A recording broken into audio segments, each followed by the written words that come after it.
ஸ்ரீ சாய் பாபா கி ஜெய். ஸ்ரீ சாய் கருணையில் மாதரற்ற முதியோர் இல்லம் அனகாபுத்தூர் மேடுதலம் 11 வருட காலமாக சிறப்பான முறையில் சேவைகள் செய்து கொண்டிருக்கோம்.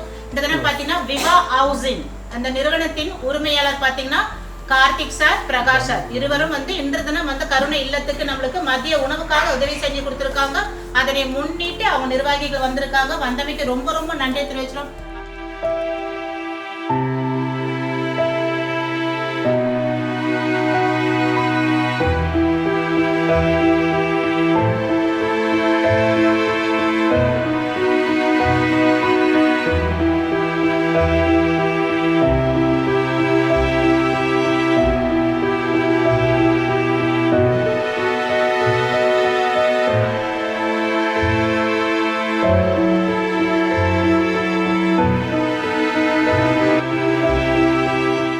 பேரண்ட்ஸ் டே இந்த டைமில் நம்ம ஒரே ஒரு விஷயம் செய்யணும்னா, அப்பா அம்மாவை புரிஞ்சு அவங்களுக்கு எதிர்காலத்தில் முதியோர் இல்லங்களுக்கு செல்லாமல் அன்புடனும் அவங்கள அனுசரித்து போகணுன்ட்டு என்னுடைய தாழ்மையான வேண்டுகோள்.